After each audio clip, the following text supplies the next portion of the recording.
Give it about 5 minutes. He'll be telling you to get off so we can talk shit. I do that with all of our guests. He ruins the joke. Before you sign off, I go, man, that guy sucked. Big Rob texts me. He's like, you weren't off the camera. I was like, I was fucking with you, dude. I was like, I do it to every guest we have on. He got real upset. You know? Off the camera. Boy, that was a waste of time. I said, hell, thank you. Smoke and Steel Podcast, the Dave West episode. Welcome to another edition of the Smoke and Steel Podcast.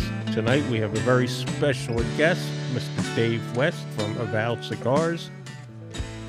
How you doing, brother? Guys. Thank you so much for having me. Man, if I were any better, it'd be legally, ethically, or morally wrong. Hey, tonight let me introduce you to the guys we got here tonight. Over there is Mark. Sitting next to him is Eric, Tommy, me, you know me, and our fearless leader, Walt. Yeah. What's up, guys? Walt, I used to read your blog. Yeah, you know, coincidentally, I was cleaning out my inbox and I had like tens of thousands of emails, and I came across some old email exchanges between me and you. It was wild. I had no idea that we were talking all those years ago. Yeah, a long time ago, man. Like 9-10 years ago.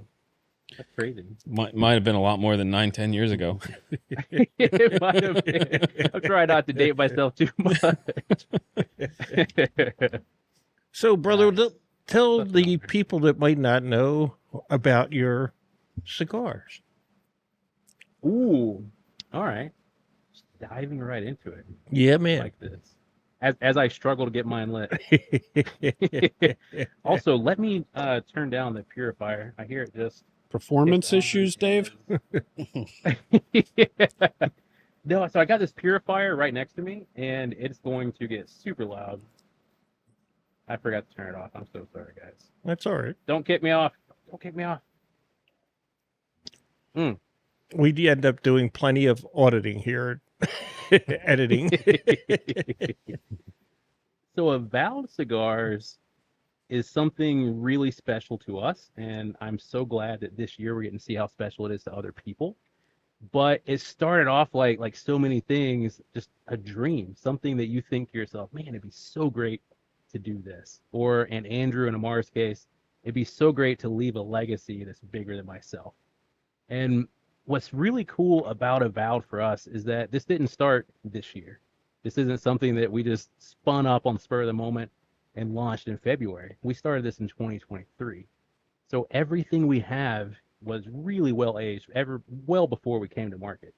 The Vow series, for instance, the 629 and the 705, those had over 2 years of age on them in June and July of this year. And let me know if I need to turn up the gain or turn down the gain. All these things here. But I see Walt's got all the goods over there. Yeah, I turned up my headphones a little bit. It's quite noisy in here. You talked about the air purifier. We got like all kinds of fans. We got fans going, heaters going. Yeah, it's getting quite chilly over here in Pennsylvania. I bet, guys. I bet. It's chilly here in Virginia. I can't even imagine 4 or 5 hours north. Mike Pinto in the house. Whenever somebody asks me to introduce the cigars, I always start with the Vow, because that was our first projects, and Higher Calling was our first Father's Day release, but it was also our first blend that we worked on, and it was one of the very first things crafted at Kelner Cigars at Klaas Kelner's new factory. And so to back up a little bit, that is when the magic happened.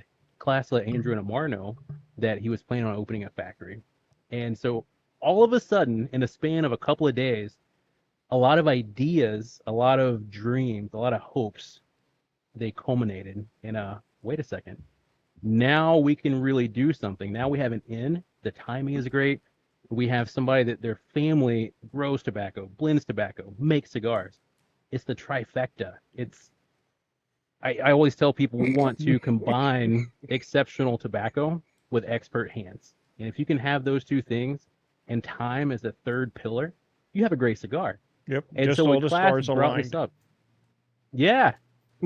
So how did you land with them? Did you have a relationship prior? Oh yeah. So myself, I've only had a few dealings with Klaas prior, back when he was with Davidoff. But Andrew and Amar, I mean, they've known him forever. And that's why they were one of the very few first people that Klaas went to and said, hey, this is what I'm thinking about doing. Do you want to do something? And it was that relationship over a decade and a half that just really brought everything into focus and enabled us to do what we're doing right now. Yeah, I'm smoking the Vow. It's Mm, right up there. which one? The Vow. I don't know which one it is. Let's see here. It's hard to tell. Yeah. It's hard to tell. Guys, when we first made the Vow, we were so excited to land on the blend. Cornagorda, 6 by Yeah. 46. Yeah, we were so excited to land on the blend and to get everything into production and start dreaming up new blends. And so the Vow is a little bit hard to distinguish because the Corona Gorda and the Toro, one's a 6 by 48, one's a 6 by 50. You put the two together on a table without packaging, it's very hard to really distinguish the difference between the two. Yeah. Yeah, we're working on something for that in the future, but we've just let the tobacco talk to us. And in that, at that time with that blend, the 6 by 48 was a better expression than a 6 by 46 or a 5.5 by 48 or 46. Just letting it take you in the direction it wants to go. And so for us, looking back on it, we could have made different sizes and shapes to make them a little more distinguishable, but totally unique blends for the Vow series. We have the 629, the 705, and the 1125. And each of them have a distinguishing factor as far as the tobaccos go. They taste different when you're smoking them as well. One's more of an appetizer, one's more of a meal, and one's more of a dessert cigar. So you guys do something a little bit differently with your accounts. You're invite only, correct? So how do you go about, or how did that whole thought process happen, and how do you go about determining what shops you want to partner with? Yeah, it's a great question, and one that I don't think a lot of people know about the invitation only. So kudos to you guys. You did your homework. It's for us, we've seen a lot of at bats. You guys have too. We've seen a lot of brands try to make it on the market. A lot of the brands that do something great. A lot of brands that make you go, I don't know. I'll pay attention to this one and maybe replicate it or not replicate it in the future. But we really wanted to control our growth trajectory. We didn't want to get too big too fast. When we age these cigars for as long as we do that not because we were just holding on to them and waiting to launch, but because we really want you to have a specific experience.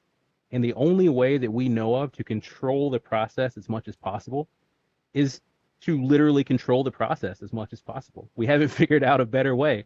It's a little bit of science, a little bit of art, but for us, restricting our growth pattern allows us to keep eyes on, allows us to get down to the DR and work on different things at different times, be in the factory when things are happening, and check in for reproductions, because that's the hardest thing we'll ever do as cigar makers is try to capture lightning in a bottle twice. But you have to do it again and again and again. Yeah, we were talking to Kyle from LA Cigar Collective, and he was going on and on about how great the experience was working with you, and how he got invited, and how he had never kind of experienced that sort of thing from a manufacturer before, and he had nothing but good things to say. Yeah, we love the guys at LACC, and it's I call it LACC. Is it LA Cigar Aficionados Collective? Is it? It's Louisiana Aficionado Cigar Collective. I'm looking at the banner. It's a mouthful. Yes, we've got it all. Yeah, I always call it LACC for short. I think it was LA Aficionados at one point, and he might have gotten a cease and desist, so Cigar Collective got tacked on to the end. Yeah, they're great guys, and that's something too that Andrew envisioned from the early days of, because he's experienced so much on the retail side of things, and he wants every day to change everything about the cigar industry, whether it's from the business to consumer side or the business to business side. And one of the things we didn't want to have happen was you introduce a brand and nobody really knows about it. And so you just open up wholesale accounts and people order, 4, 5, 6 boxes, and then it sits on the shelf. We want everybody to have full buy-in to our story and our cigars. And so we figure if we send an invitation package and it has a lot of our cigars to smoke and enjoy and pass out with your community, hand to your staff, get feedback, well, then when you place the order, you know exactly what you're getting. You know how to introduce it to your community. Otherwise, you're just kind of, I don't know, spraying and praying to a degree. So have you But that's so important in everything we do. So have you run into any challenges doing it that way versus that spray and pray method? Mm-hmm. Absolutely. Yeah, to a degree, I mean, we're fixing a problem or we're offering a solution that doesn't necessarily have a problem. It's worked for so many years, hundreds of years. Why try and recreate it? I think the biggest problem is the story. What we're doing right here, talking about Avowed Cigars and the why and the who and the how, that doesn't get conveyed as much when you're invitation only. We have less than 30 locations in the U.S., but we only launched 10 months ago, 9 months ago. So for us, it's a benefit, it's a strength. But I could see for a lot of consumers that get an Avowed cigar or see somebody smoking an Avowed cigar and just not having an idea of what we're about, that it could be a negative. But it's not that we want to stay super, super tiny forever. It's just that we want to go low and slow, just like you cook your eggs in the morning. We just want just the perfect timing for everything. So we eventually are going to branch out and do more things. But in everything we do, we want to be actual partners. We want to be full partners with everybody we're at, like Gilbertsville in your guys' neck of the woods. We don't want to let them down. We don't want to overlook anybody.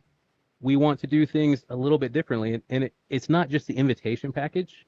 Also, whenever we introduce a new blend, we send samples out to every retail partner. We want you to taste it before Half Wheel ever reports on it. That's such an important part of the process because we want you to be right there with us. We don't want you to be finding out about something new in the press. And no knock against you guys. I mean, y'all are doing a hell of a job. We just want our retail partners to always feel valued because they are. Without them, we can't live our dreams.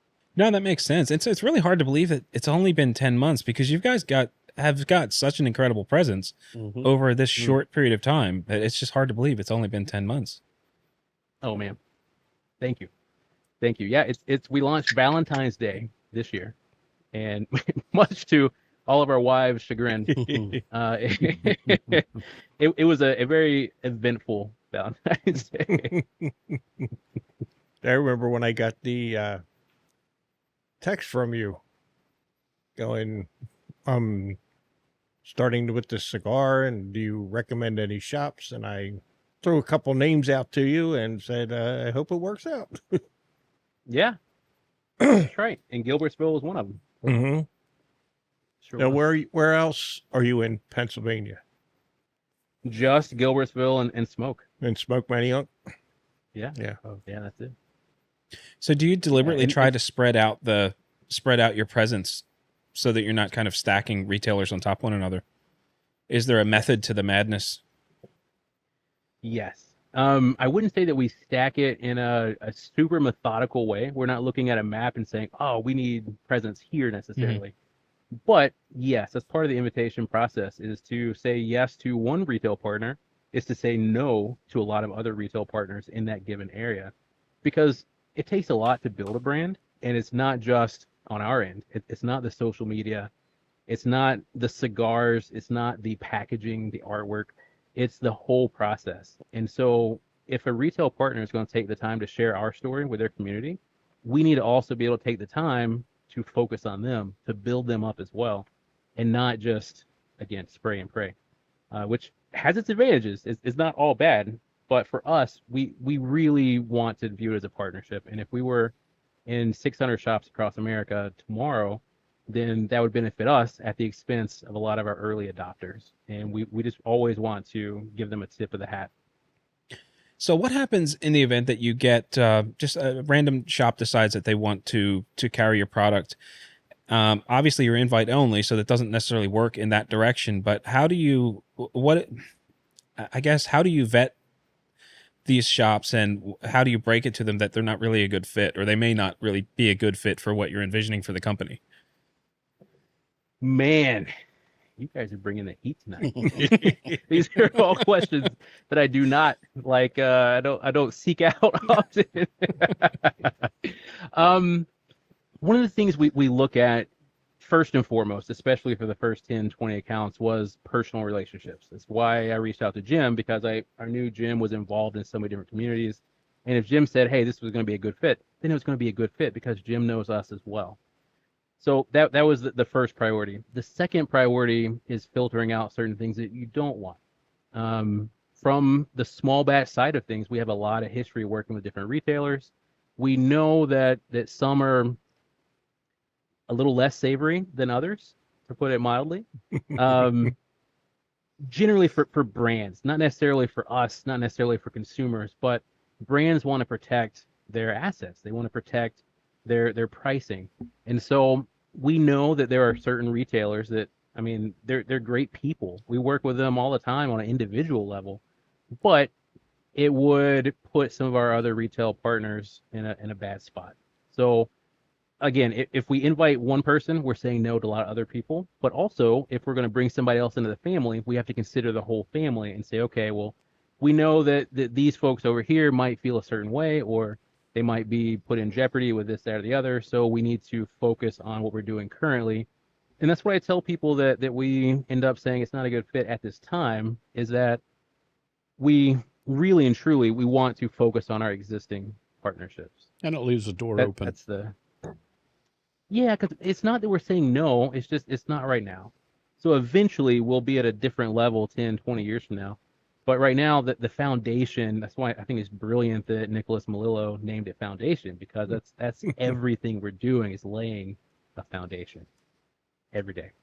Yeah, I recently watched a podcast with Lee from Stolen Throne, and he was talking about his process in working with retailers, and I really appreciate that relationship aspect of it, where I think he said that he doesn't even consider them a customer until they've ordered 3 times or something like that, and then that's when you can start building a relationship. And I appreciate that end of it, where it's not like you're just shipping off a box of cigars to some retailer and hopefully they sell and you never hear from them again. That sort of thing. Lee's awesome. I love Lee. He's only like 3 hours from me. Yeah, a couple hours from you guys. Awesome dude. And he's got a great mindset for it. And I mean, it's a testament to his cigars and Rojas and his factory and his strategies, because everybody I know is singing his praises.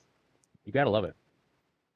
So I'm done grilling you. Anyone else have anything to jump in with?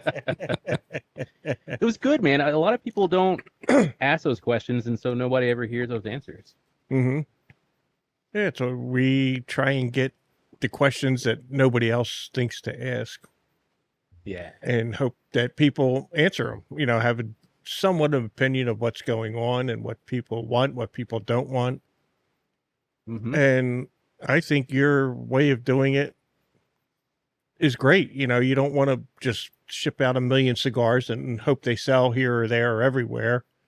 And I've been dealing with Andrew at Small Batch probably for 15 years now. And I can't say enough good things about those guys. They're aces. It's almost a word of mouth approach. Mm-hmm. Yeah. Grassroots. Yeah. Yeah, absolutely. Mm-hmm. Absolutely. Yeah, I spread the word whenever I can. People looking for something. I say, you're looking for something new to try? Give us a shot. It's, might not be everybody's cup of tea, but you don't know.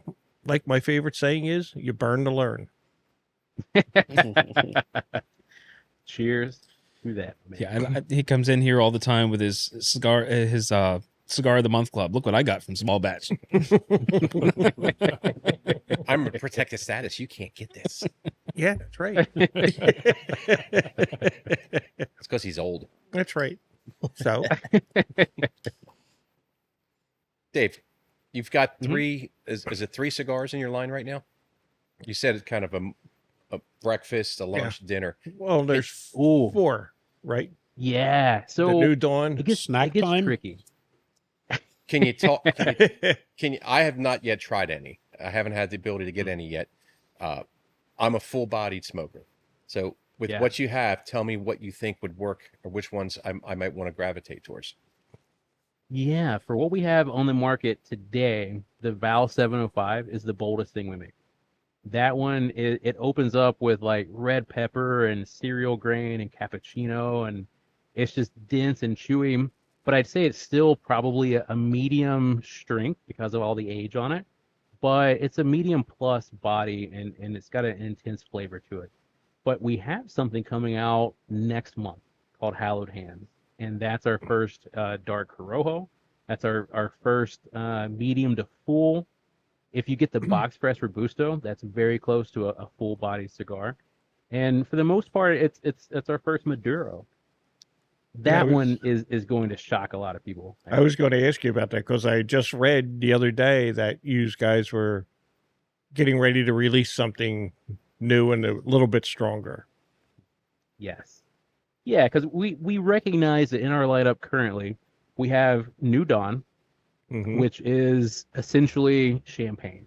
It's a milder cigar, but it's got a lot of flavor. And the Toro's got a little more attitude than the Robusto Grande. And then we have the Vow series, which every single blend, every date for the Vitola is a unique experience, a unique blend. So it's hard to say that we only have, the Vow and New Dawn as far as the core line currently, because every Vow is a whole different experience. And then we have Awakening, which is our limited edition. We had Higher Calling for a little while, our Father's Day limited edition, and then upcoming Hallowed Hands. So we recognize that there was a gap because we really play a lot in that medium bodied range, a little bit down, a little bit higher. But we love that. We love all the flavor, but not necessarily all the strength all the time. And some of that has to do with the age, some of that has to do with tobacco, some of that's just our palates. But Hallowed Hands was rolled last year.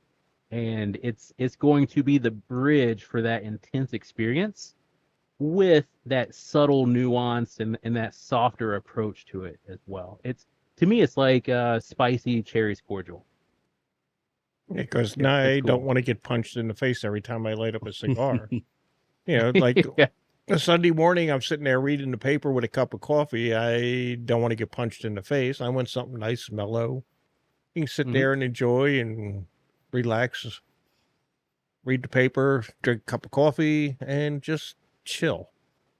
Yeah, like I'm smoking the New Dawn right now. Like Eric said, I'm more of a full body person as well, but I mean, this is actually really nice. It's really good. Thank you. Which size, the Robusto Grande or the Toro? It's the Robusto Grande. Ah, yeah. It's still pretty good. I mean, especially for somebody who likes full body, I'm like, okay, this is not bad. Something I would get. It's got a lot of flavor to it. It's got a lot of sweetness to it. Yeah. And if you like that and you say, I just want a little bit more, the Toro is a little more intense of everything that's happening in the Robusto Grande. Okay. So you mentioned that the Higher Calling was a limited edition. I actually have one way from Kyle. Got delayed in shipment. I was really hoping to smoke it for tonight. So I won't be able to get my hands on any more of those. Is that what you're saying? Yeah.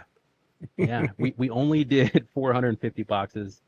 It was a very small run, but that was our very first blend we made with Klaas. That was higher primings.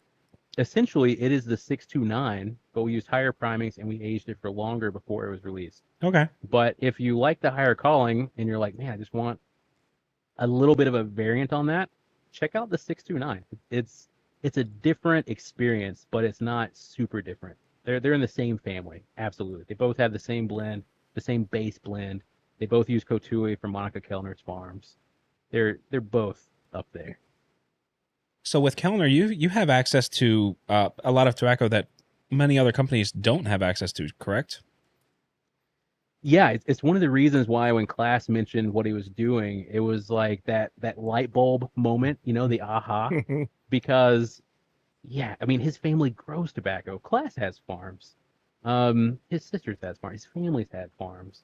But also he has relationships with so many different people. Like most of our tobacco comes from ASP, and ASP is a superb tobacco distributor, and it gives us access to things that a lot of other brands, they'll come out and they'll say, hey, congrats, love your stuff, love what you're doing, and also I wish I could get this, because Klaas just has access. The man is synonymous with access to luxury tobacco.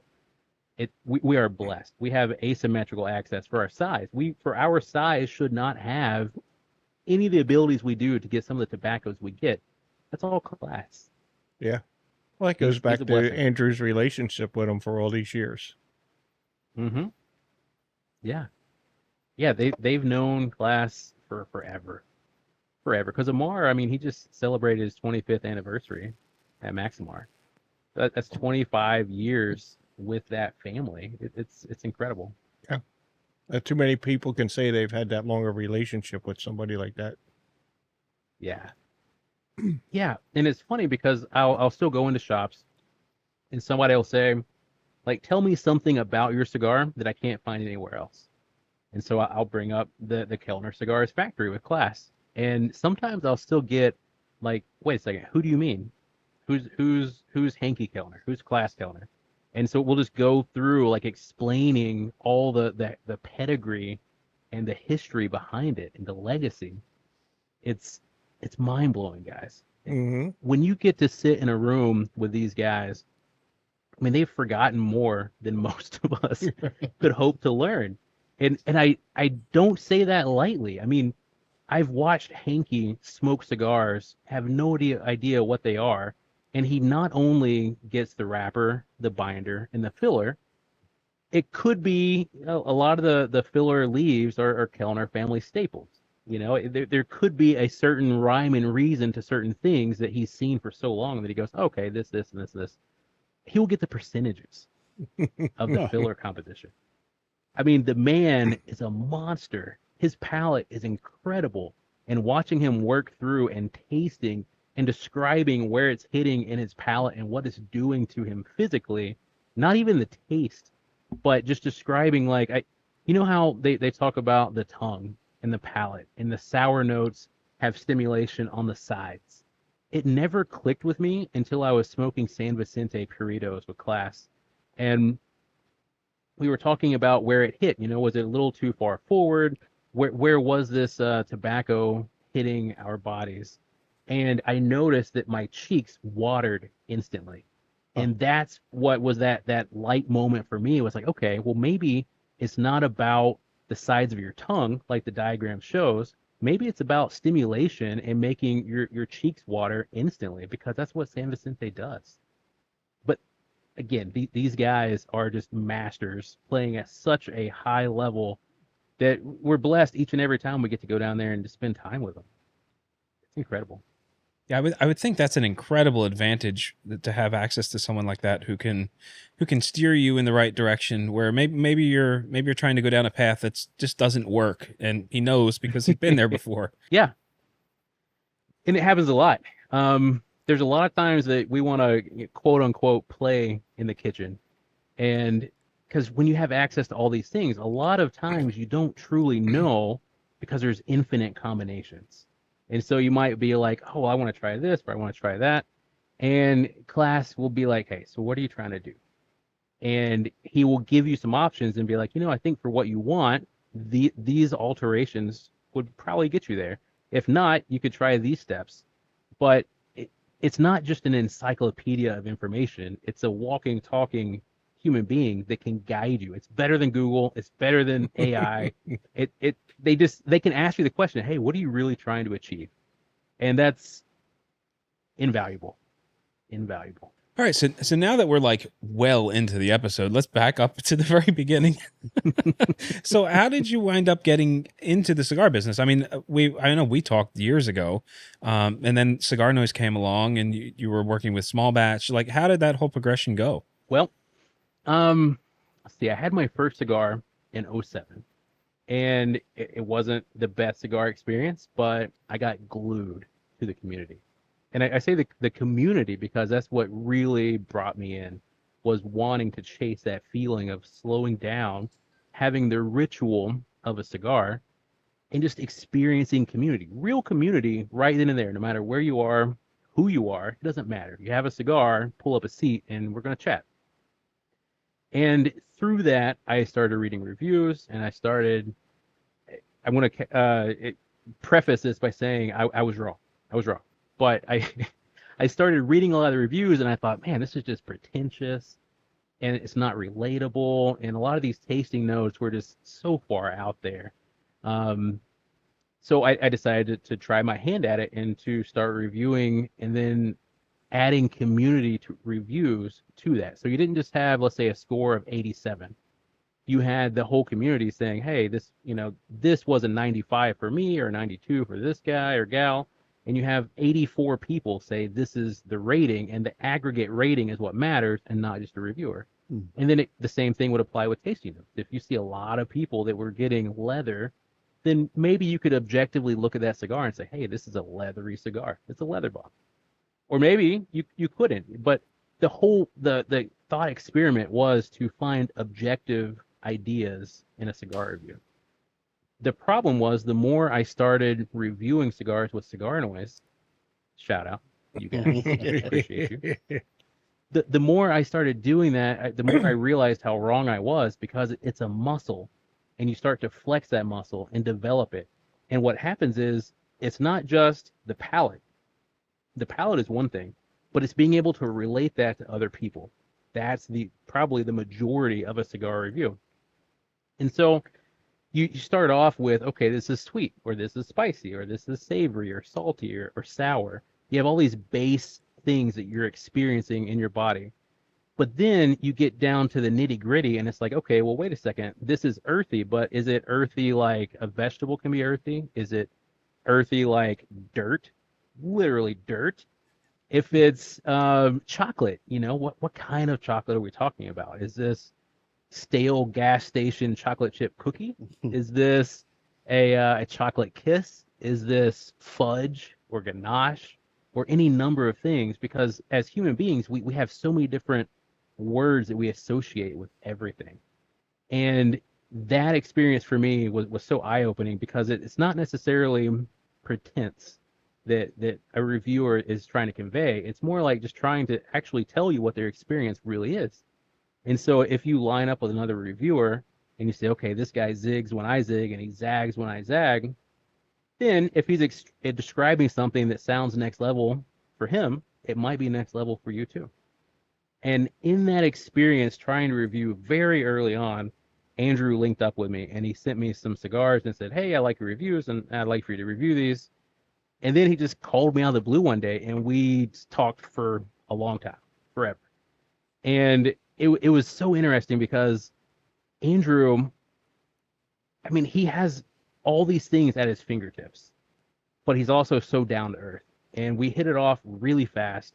And I started writing for Small Batch, and Andrew, I mean, for the most part, he underwrote my studies in cigars.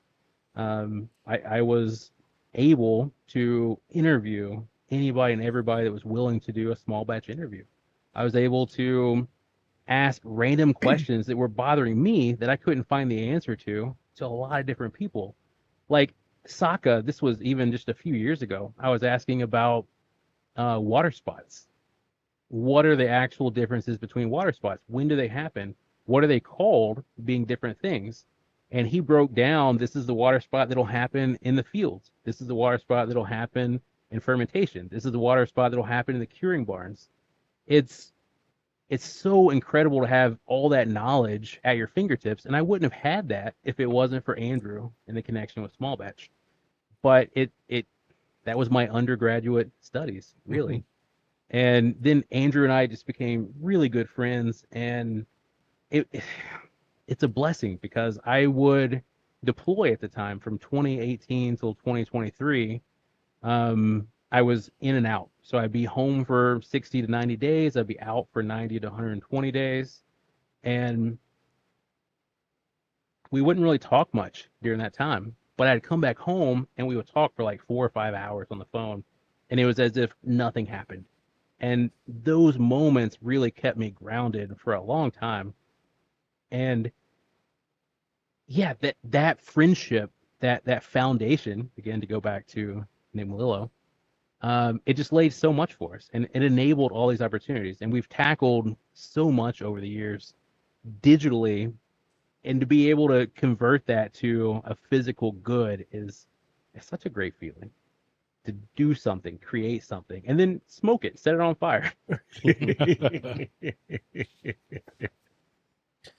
So with all the years that you've been in the business, what do you think are some of the biggest changes, the biggest evolutions that have happened? Ooh. Man. Sometimes these guys make me feel old. Back in my day, we didn't have internet. We had Perleman's Pocket Cyclopedia, and it just makes me feel old. I'm still wondering where Jim gets a newspaper from. We have sources. Oh yeah. The hieroglyphs. Yep. I mean, I didn't really start paying attention, like really diving into cigar culture in a big way until 2015. So I can't date anybody too much past that, but it has been interesting because there were a lot of segments. I think August 8th, 2016 was realistically a new volume for cigar culture. I think COVID was a new volume for cigar culture. I think even today in 2025, we're starting to see a shift, a couple of new chapters happening. In 2016, there was that race to get grandfathered in. So there were a whole lot of blends hitting the market. I think a lot of people got boutique fatigue in a way because they found out just because it's a small batch run doesn't mean it has to be incredible. Whereas the years before that, I mean, Pete Johnson and Dion were just absolutely killing it. Crownheads killing it. Warped killing it. And then you had that 2016 rush, and a lot of people got disappointed. And then COVID happened, and the sky exploded. I mean, the ceiling was just completely raised for everybody. We started importing more cigars. Cigars became cool again in a lot of aspects. In media, in movies, and TV, and books, people are smoking cigars. And we're no longer associating it like we did from the, I think, 2009 Family Tobacco Act or whatever it was called. We're no longer associating cigars with cigarettes like we did from 2009 until really COVID. So the trends I see are more consumer-based trends like that. I'm going to rack my brain, though, because I'm sure there are more wrapper binder filler size trends. Do you think any of the changes from COVID have stuck? Do we see anything in the industry now that happened as a direct result of COVID and is still ongoing? Because I know, like when around here things innovated in the sense that shop owners, they couldn't rely on customers to come in because they were closed. So, some places were doing deliveries and they were doing whatever they needed to do to get product into customers' hands. So it was really cool in the sense of innovation, like to see these shops doing something other than, the norm of, well, I'm just going to turn on the register today and hope someone walks through the door. Yeah, that was the very first thing I thought of when you said, has anything stuck? It's social media. It is getting out there and taking cigars to where people are instead of waiting for people to come to where cigars are. I also think there's a lot of shops that recognize, especially in that shutdown period, which was so hard for so many people, but they recognize that the perception of the cigar lounge wasn't necessarily what they wanted it to be. If you walk into a lounge and you're a new cigar smoker and you're just in a haze of smoke and everybody's staring at you, it's not a good feeling. And so now when you walk into a lounge versus 5 years ago, it's really interesting. People are welcoming, they're greeting you, they're talking to you. Hey, what do you like? Have you smoked a cigar before? Like all kinds of questions that you don't necessarily, or I didn't get 2015 to 2020. It was all just assumed if you're in a cigar shop, you know what you're doing and everybody leaves you alone. Yeah, it was very Now cliquey. I see a lot of shops. Yeah, it was. And now I see shops cutting and lighting for people everywhere. It's great.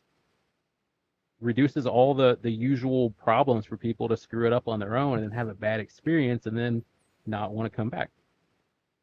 Yeah, I remember the first few times I walked into a new lounge, it was really awkward because, there were the guys that have been there going there for years, and all of a sudden, who's this new kid showing up? Do we even want to bother talking to this guy? That was me.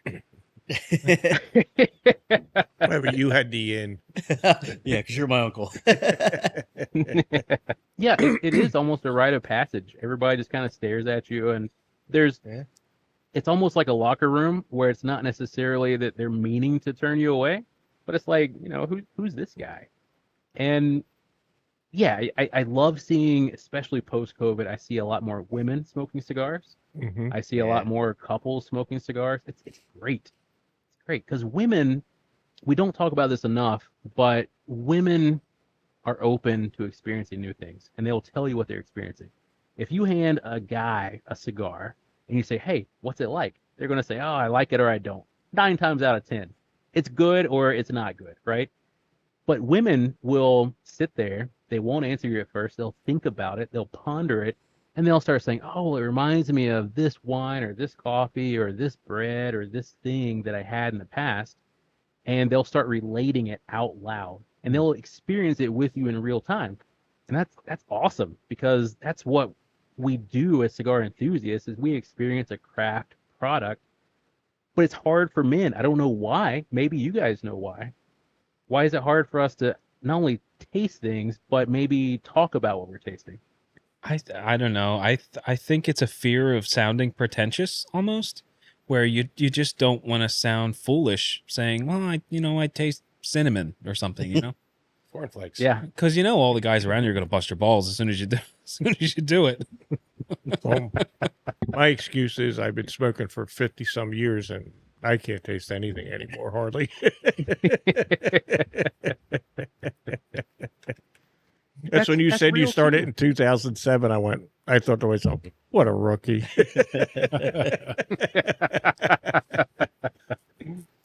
I started in 1990. First kid. Wow. My first kid was born in 1990. That's when I started smoking cigars, and just moved up the process ever since. Started with some of the cheaper crap, and when I say cheap, I'm talking like Garcia Vegas and occasionally a Philly Blunt in the beginning, and then learned that they were horrible and worked my way into hand rolleds and just kept going from there. Experimenting. A nice cigarello. Those.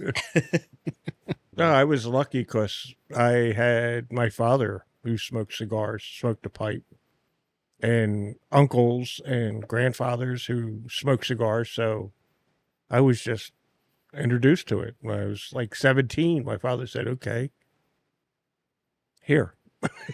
Showed me how to cut, how to light, don't inhale it, just sit down and enjoy. And I did. Oh, man. I learned from him, so Nice. Yeah, I wish more people had that Yeah. in their lives. That's what people say. If you could go back, I said, one thing if I could go back in time, I'd love to go back and just sit down with my dad one more time and just smoke a cigar. We would sit in the backyard and not say a word for 2 hours, just sit there and smoke a cigar. Community. Mm-hmm. Powerful. Yeah, 2 hours, not say a word, and then walk away thinking that was great. Yeah, exactly. That was a great night. Next week. I get that now. I sit on my porch and I'll just turn on some tunes and just fire up a cigar and just sit there and just chill. And my wife will go, "What are you doing?" I'm like, "Nothing." "How can you sit there for 2 hours and do nothing?" I'm like, "Because I can." Watch and witness. Yes. She'll come out. "Are you Yeah, still alive?" Yeah.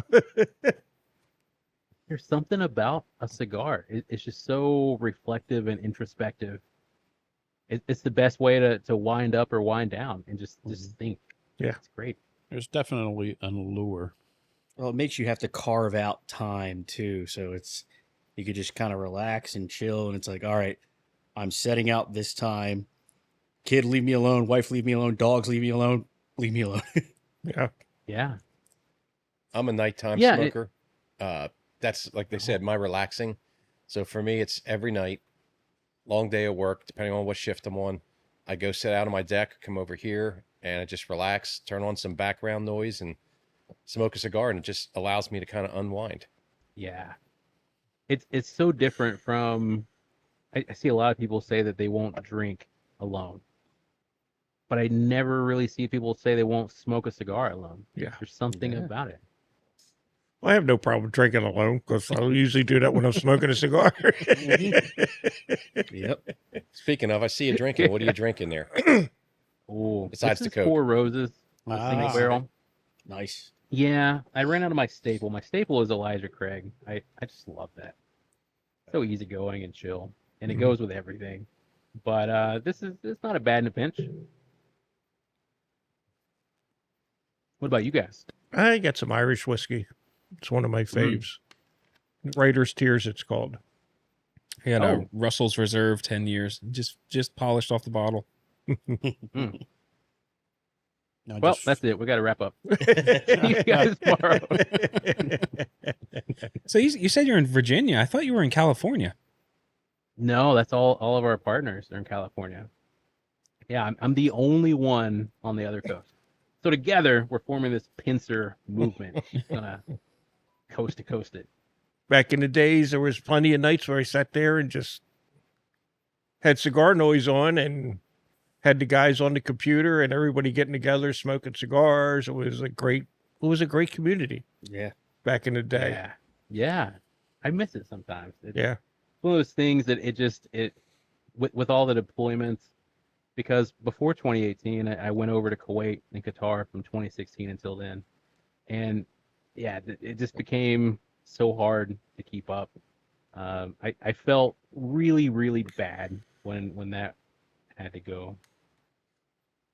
Really, really bad. Yeah. Because it's a community that it's probably going to last a lifetime. Yeah. You know, a lot of us are still friends. We still hang out. We still talk. And hmm there's nothing like that old relationship, that old companion, as the song goes. Yeah. That's how me and you got to know each other, through the old cigar Yeah. noise.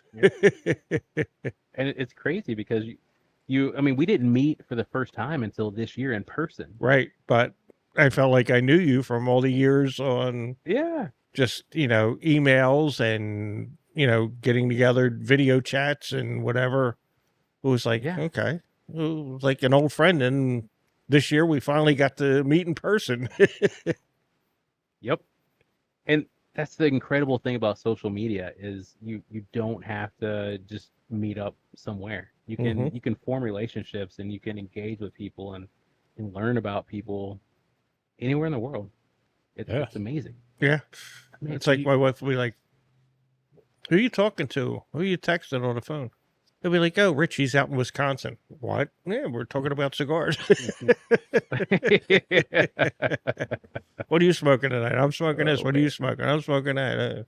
Do you have a local lounge that you can just go hang out at? Yeah, I don't as much as I should, but there's a really great lounge next to me. It's called Beverly Cigars. It's in Stanton, Virginia. It's a really great lounge. There's nothing bad to say about it. But I mean, would you ever want to leave this mansion of an ice fishing tent? Is that what you're in? An ice fishing tent? Yeah. Yeah, a lot of the guys from the different discords, they really put me on this thing because I was freezing my ass off in the winter and then just dying in the summer. And Sam, I think he's in every Discord I'm in, he posted this exact tent. And then I hit up Sober Cigars Matt and I was like, hey, what do you think? Because he was showing me a video where he was inside one of these. And Peter from Cigars Unbanded, I mean, he's been in one of these forever and has been trying to get me on it for at least, I don't know, 6 months. And so seeing all these other people do it, I was like, wait a second, I should try this. And guys, this is life changing. It's amazing. So I've got a tiny heater. It's about this big. It looks like 3 sizes or 3 times the size of a Coke can.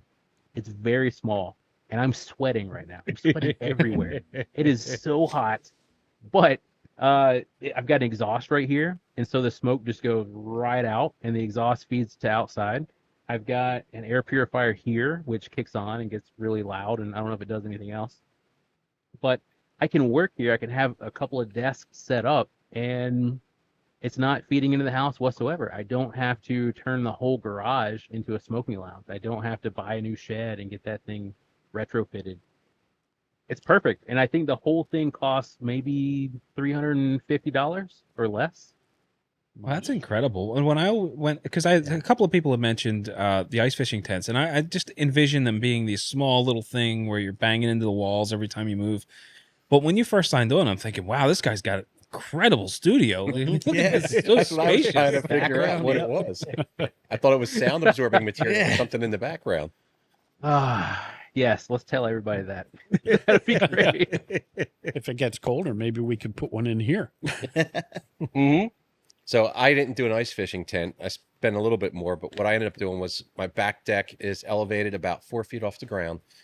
We had a roof put over it so I could sit out there when the weather was nicer, but we get a lot of wind, a lot of cross rain when it rains. And on a Facebook page, it was a cigar forum.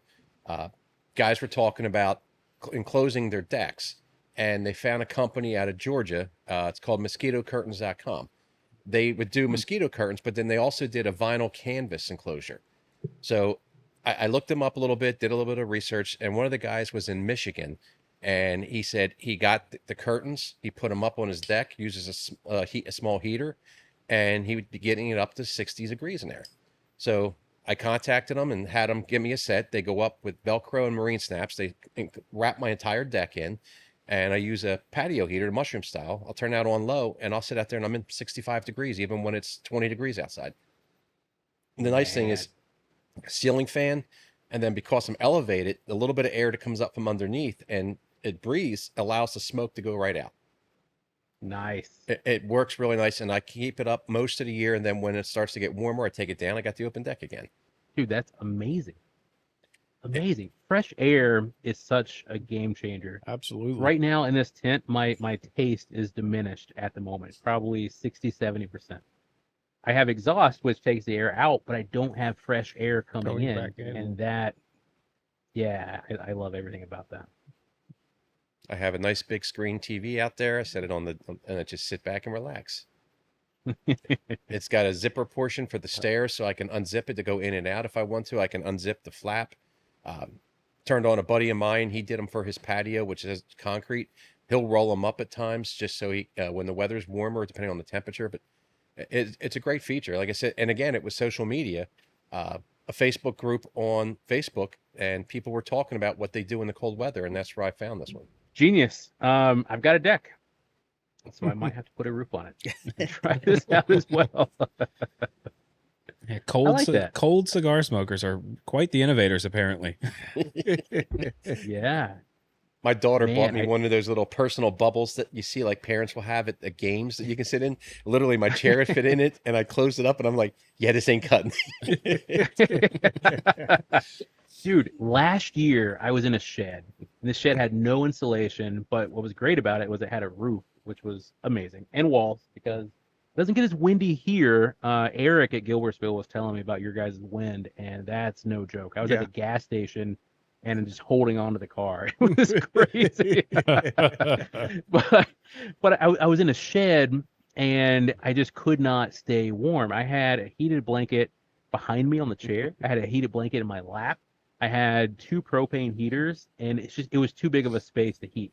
And that's what I liked about this, was a much smaller space. But I'm going to try the deck thing. My deck is I like there. 20 by 14. Wow. So I sit on one side, but I keep a CO detector out there, make sure I don't kill myself. But I get enough air. It's never been a problem, and it'll give me a temperature reading, and I'll see it go from 32 degrees. And by the time I'm done and I'm getting ready to go in after even one cigar, if I'm out there for more than one, it'll be usually in the 60s. Wow. That's doable every day of the week. It is. And if he's not warm enough, he can fire up that pizza maker he has. Oh, you have an uni? I do have one of them. I've got an uni too. I cannot make a good pizza though. Every time I put it in the uni, I have to like finish it in the oven. The pizza, the few times I've done them, I haven't done one in a while, it usually cooks in under a minute. So it's all about the internal temperature. You got to get that. This one, yeah, it gets really high, but I can't get the dough thin enough. So everything is cooked, but the dough is just not quite finished in the middle. How do you get it so thin? Well, for me, it's also the stone. So again, make sure it's not just the internal temperature of that stone. So when I do get it going, I have a little temperature reader. I'll just open it and pop it in, see what the stone is. And when that's up to over 800 degrees, that's when I'll usually throw it in. And then you got to quick move it and spin it and spin it. Right. I must be missing something, man. Because I got the thermal reader. Yeah, same deal. And I shoot the gun, and I'm like, oh, it's 850. Life is good. But are you doing an air temperature, or are you doing the stone temperature? The stone. Because that's what's got to be hot for that thing to cook right.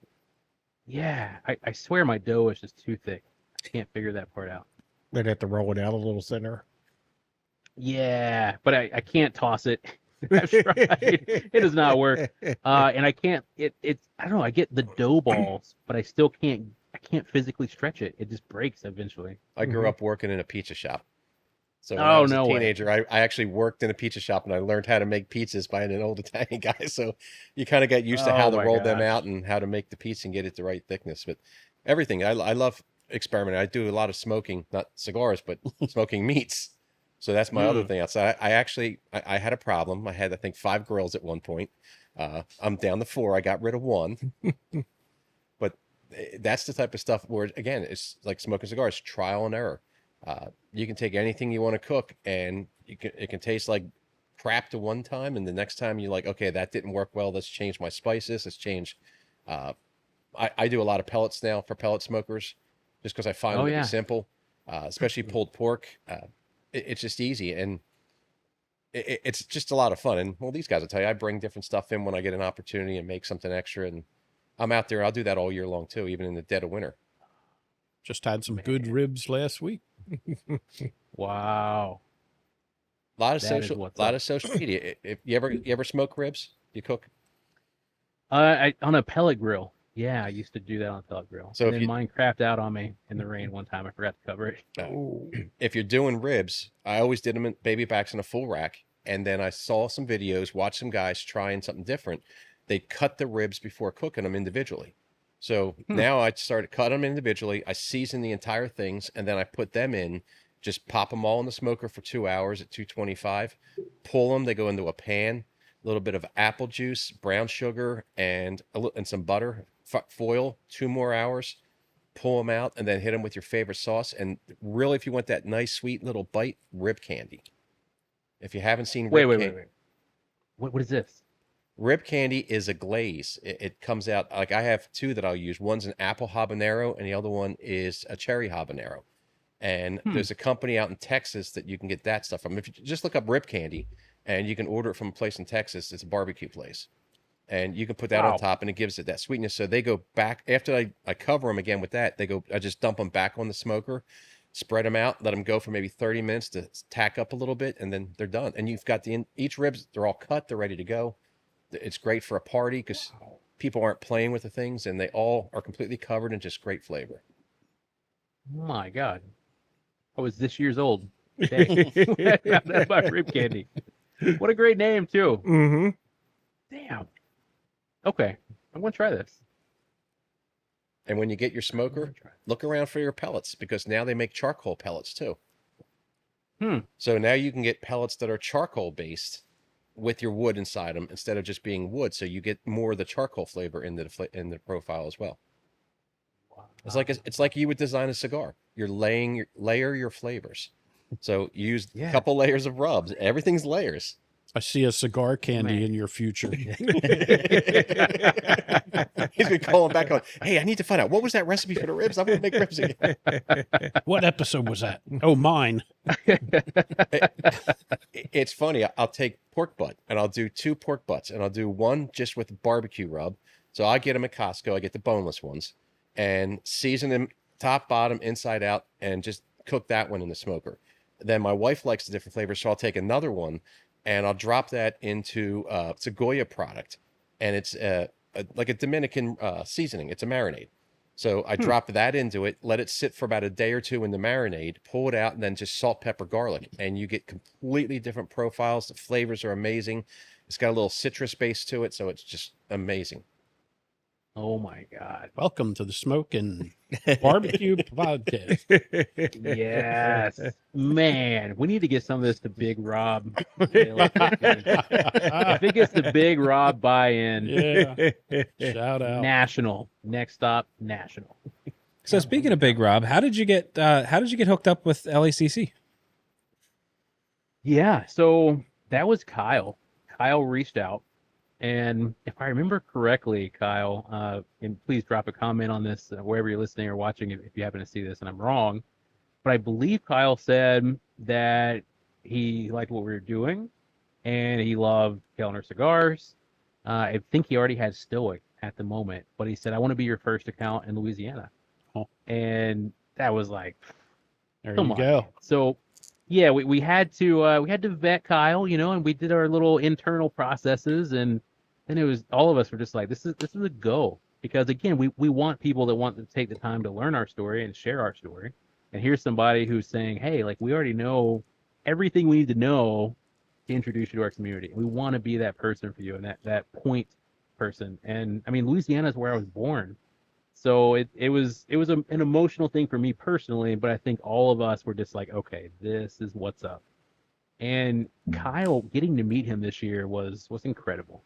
I love everything about him. I love his, I hate to repeat myself, but the down to earth attitude is awesome because he has so much knowledge from everything before, especially on the Cuban side, and he's just a great dude, and he's doing really big things, but he's also approachable, and you can talk to him and you can relate to him. And he's another one of these guys that he hasn't been in the industry for very long on the retail side.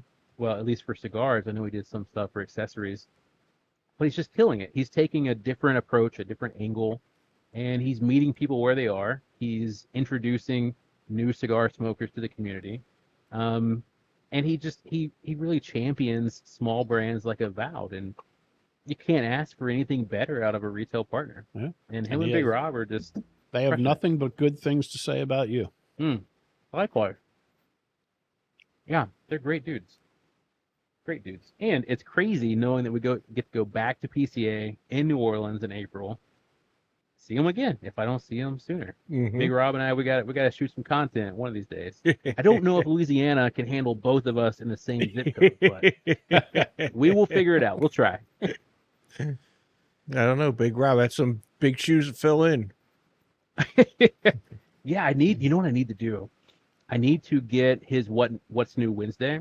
And I need to somehow splice that out and get myself in there and introduce it as well. Or maybe like a Big Rob sampler or something, and just give like the fuzzy TV screen and like boom. Oh, what's Big new Dave West? sampler. Right? Yeah. Yeah, because I don't know. I love seeing people try different stuff out, and yeah, just follow your passions and your heart and just see where it goes. It's really cool. Yeah, They're doing it. We They're just doing hooked it up with those guys recently. Never been to the shop. Got to know Kyle a little bit and just love what they're doing down there. Him and Big Rob, lots of fun. You can joke around with them, bust their balls a little bit. Yeah. It's just a fun camaraderie. And I like giving them my money. Yeah. How can you not? How can you not? If you're watching this, guys, give them more money. Just do it. They have a really cool community too. And that's another cool thing about just all these shops in America is everybody has their own community, and some of the communities overlap with other communities, and it's like a Venn diagram. But meeting all these different cigar enthusiasts all across America, guys, it's wild. There's a common thread. No. Oh, who's this? Uh-oh. That's Bearded Eric. Blunder. Oh, is that? Did you say Eric? Yeah, that's Eric Eric. with the beard. Eric in the house. Eric. So here's the beauty of this. He can't hear anything you're saying. So if you want to say something bad, say it now. I remember Eric. What's up, The Dave? handsomest guy in the lounge. How you been, brother? Oh man, better now that the beard is here. Oh, Welcome. I snuck in. I got here. I didn't think I was going to make it, so I'm just happy to be here. I'm going to light up a new Welcome. dawn. Was that your first cigar smoke? Oh, we can't hear anymore. I think it might have been. I think it might have been that day in April. Yeah. Mm-hmm. The first time we had someone dial in was Kyle, and we're all sitting here. Everybody's got headphones on, and we're all just having a conversation. And Rob is sitting in the back, and he's got no headphones, and he has no idea that he can't hear anything. And he just sat there and looked up like he had no idea what was going on. Didn't know the conversations. We're laughing. He has no idea. It's absolutely hilarious. Oh my gosh, you got to make bloopers out of that. That's great. Have you seen the shorts? I haven't been seeing the shorts. No, I watched that episode though. Oh, you got. I didn't know Rob was a Disney guy. Oh, yeah. I was shocked when he came out with that, talking about all his Disney stuff, and he worked at Disney. I was like, you, dude? Yeah. I was waiting for him to Right? say he was one of the characters that dressed up. Yeah, but it wasn't for work. It was a weekend thing. Walt puts out a lot of the podcasts. He generates little short clips, so there'll be like little 60-second blurbs of things, and you can catch a lot of good highlights just off of some of them too. Rob does say okay. to say hello, though. All right. Look at this. New I Dawn. gotta follow you guys everywhere. Very nice. Eric, was that the very first cigar you had from Avowed? Yes, it was. Yeah. I loved it. You gave it to me at the event. And then I was just like, it's so good. Thinking. So good. He's a kiss ass. Don't worry. So what Well, do you know, we... I mean, it's kind of crazy when you think about it, guys, that a Connecticut cigar can perform like that in a lounge Yes. with 10 other people smoking right beside you. It really is almost like, I know we use this term a lot, but Cuban-esque. You know, I'm a huge Cuban guy, and it's just like, it's so good.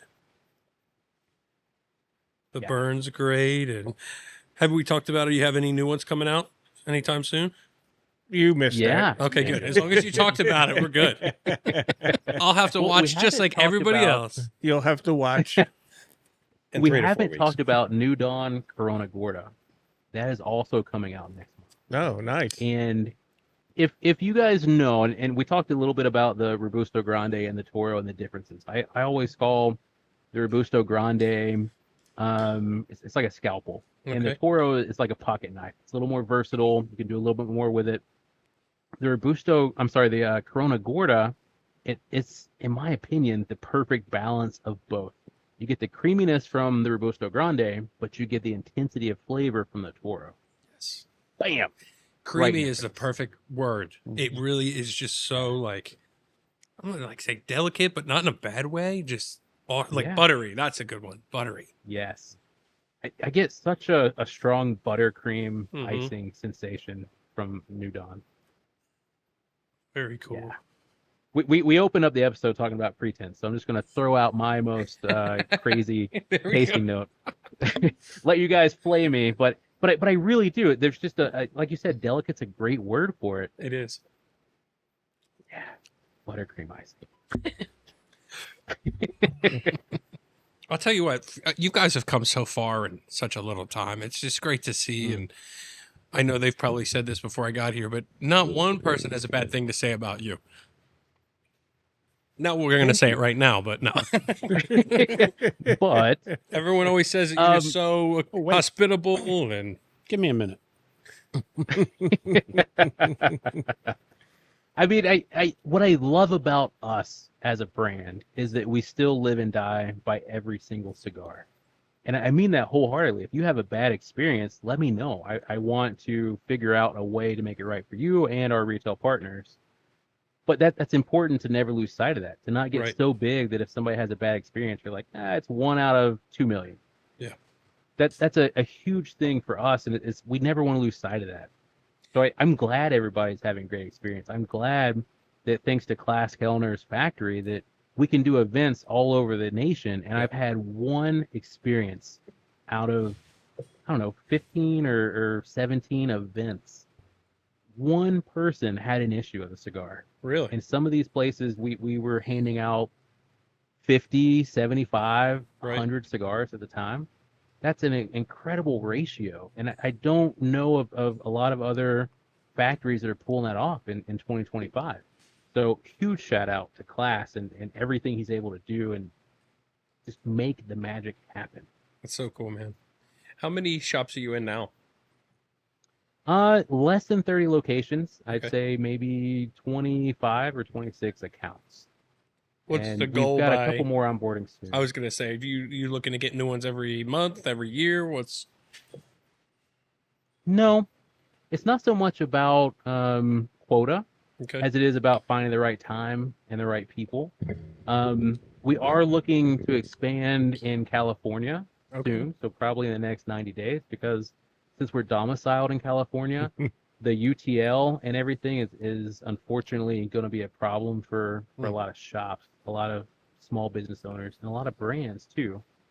So there's a opportunity there for us to service some demand due to that. Nice. And then also just having 1-day shipping and being able, we work with California customers and retailers every day. So it's a symbiotic relationship. And now that we've got our feet on the ground, we know kind of our growth pattern as far as how we need to plan the production schedule at the factory between the bands, the boxes, the Right. barcodes, the cigars.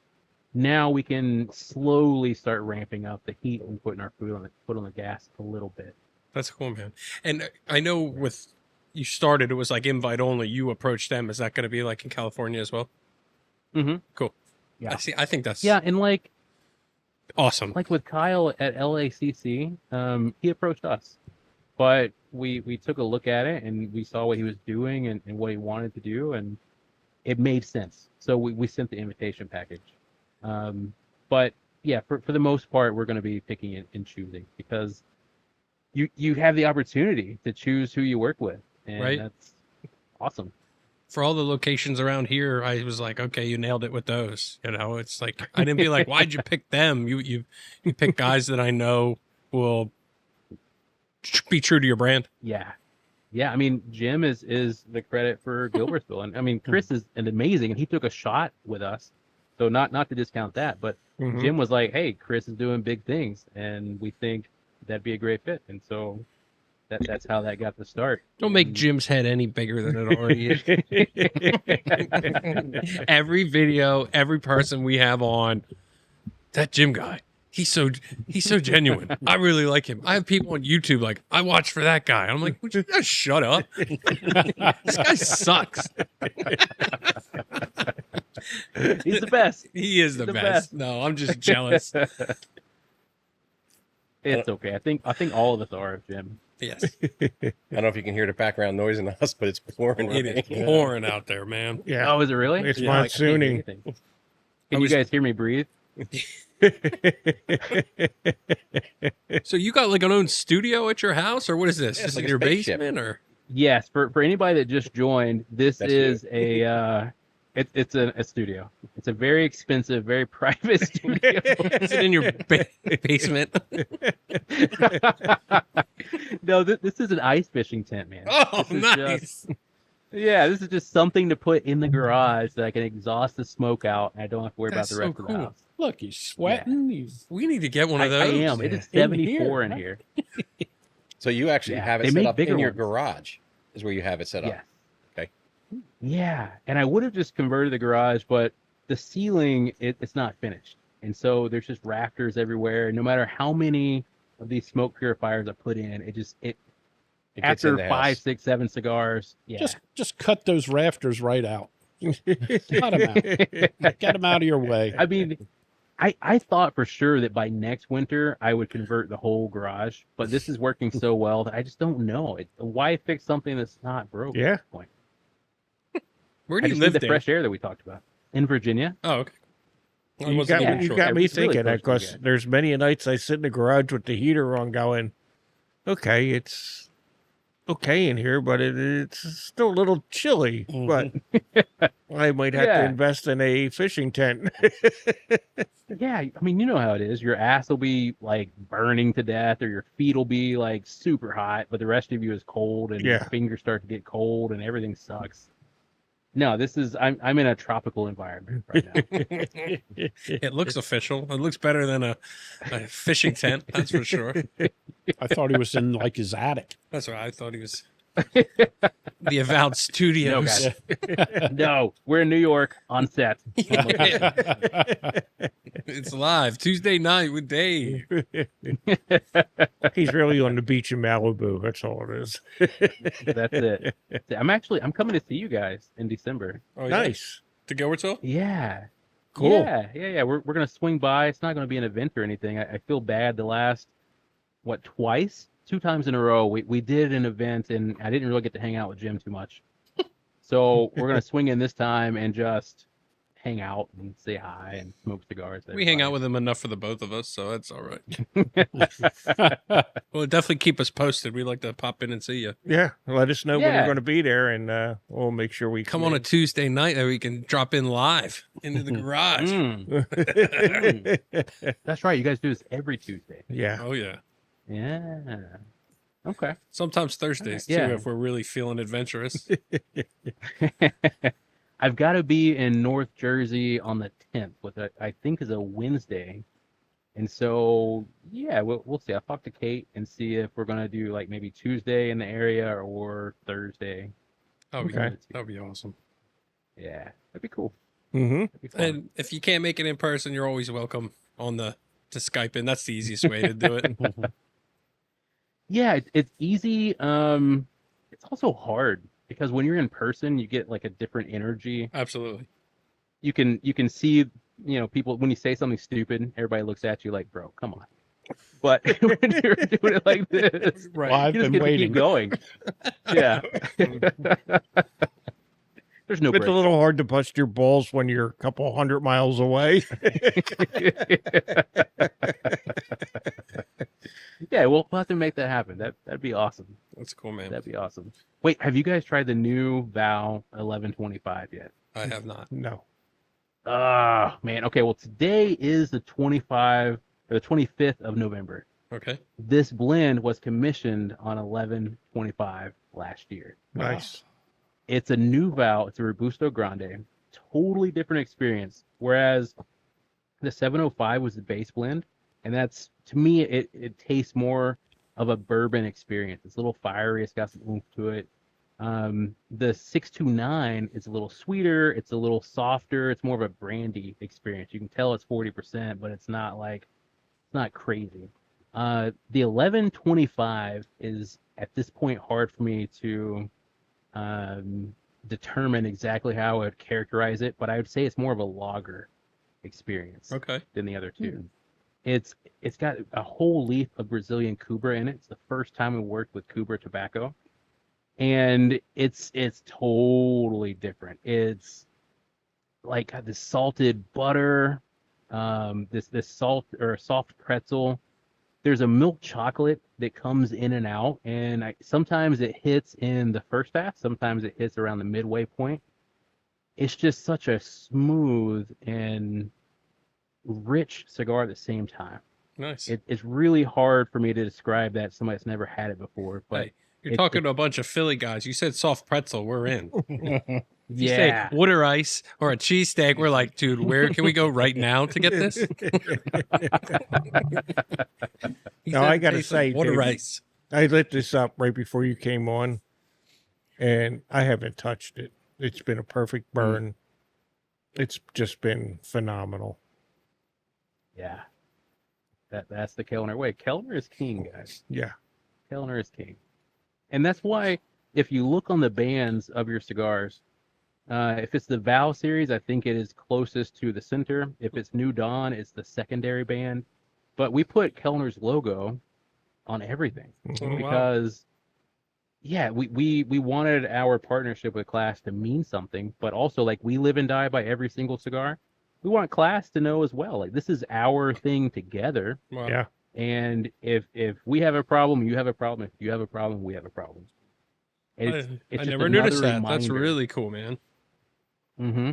Yeah, I've smoked a bunch, and this one is, I'd say my second favorite. The New Dawn is actually my favorite. Yeah. The New Dawn's my favorite by far. I love it. Yeah. Yeah. I got to give New the other ones a Dawn is- chance because it's like I like this one so much. So it's like I go to buy it, I'm like, "Oh, I'm just gonna get the New Dawn again, but I'll give the other ones a shake too." He's got a new one coming out you know, soon. Oh yeah, That's right. We do. And for me, the Vow 629 was my personal first love. I love cinnamon and baking spices and just those warm Christmas notes. But New Dawn, it absolutely stole my heart. Yeah. That's the home wrecker cigar. It's hard once you smoke a New Dawn to really smoke a lot of other things. I smoke at least 2 of these every single day. And I don't, it's hard there are a lot of more expensive celebratory cigars that Yeah. when Kate and I hit a milestone, or the team and I hit a milestone, or my kids are celebrating something big.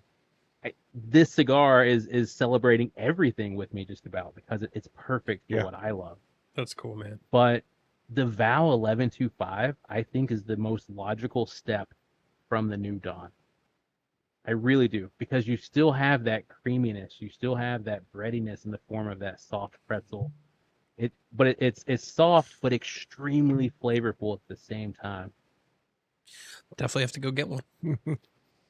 Yeah, let me know what you think. Let Oh, me know, for because sure. if you like it, then I'm just gonna scream from the rooftops. If you hate it, Dude, I'm nobody. It's I'm gonna like you're like I made it. Be like, dude, no. Talk to my wife. She knows I'm a nobody. I do want to compliment you. I was talking to the the Louisiana guys. You don't see many owners smoking other stuff, and if you do, you don't see them posting about it or whatever. I give you that credit huge, because that just puts me as you're a salt of the earth guy. Like, we know brand owners and brand reps and even owners that you'll never see them touch anything other than their brand. Yeah. I just think it's cool that you have another smoke in your hand. It's not too often, but it just shows me down to earth. You know, I like that. Yeah. I was talking to Mo from Patina about this this week, actually. And I get it. I've interviewed a lot of brand owners, and I've asked them, because when I ask this question as an interviewer, I want to know what your palate is. And Right. so if a new brand hits the market and somebody says, "Hey, this is my new cigar line, you should try it," I want to know, what else do you like? Yeah. Because if you like the same things I like, then I might be very, very interested. And if you like stuff I don't like, then I might just be like, I don't know. Mhm. So it's an opportunity to share your palate with me if I ask that question. And a lot of times you do get the answer of, well, I get to make what I love, so why would I smoke anything else? And there is truth to that. I mean, I smoke a lot of New Dawns. There's a lot of truth to that. But there's also a lot of testing, a lot of validating, a lot of trying new blends or the same blends you made before, and just making sure the next production is in line with expectation. Right. Inspecting what you expect. And some of it becomes work. Sometimes you're smoking 4 or 5 cigars a day that's not for pleasure, it's for validation or testing new blends. So I get that aspect. But the other aspect is, if I stopped loving what I do, if I stopped loving cigars, then the game's over. And I think that goes for every one of my partners too. We love cigars. We love the community. We love the blends. We love the experience, the craft nature of what we do. And it's so great to be able to experience what other people are doing and say, "Oh my God, look at this son of a bitch with this pristine wrapper. How did they get that?" Or like, "Wow, this band is incredible. I didn't know you could do all these things at the same time." Or I'll never forget Room 101 with the Sir Louis Dog Rocket. We saw that box being made at the box factory, and it was like, whoa, okay, so you can do this, this, this, and this on the same box? Stuff that we never had any idea was possible. Yeah. It's so much of a kid in a candy store. And if you lose that, then it becomes a business. And I don't ever want to lose that myself. I don't think my partners do either. I think we genuinely love what we're doing, and if we stop, there's a problem. Yeah.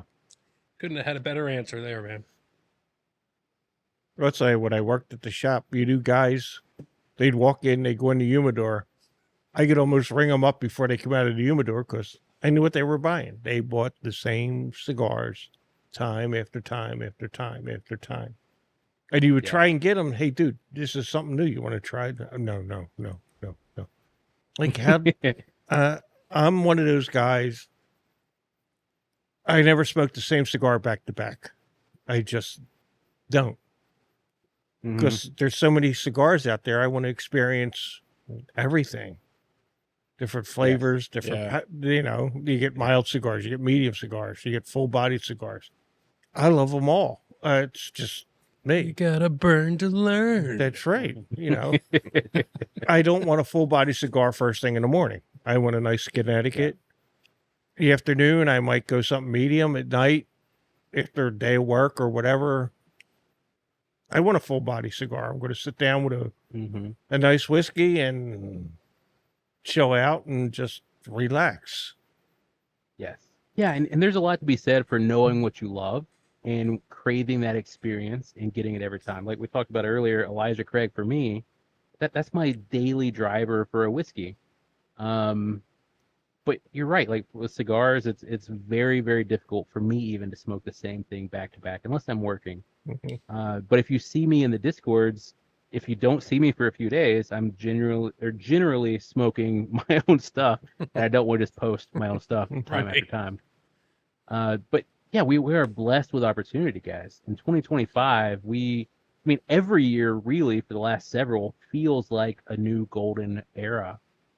I was talking to somebody about price the other day, and they talked about the price of cigars being so expensive.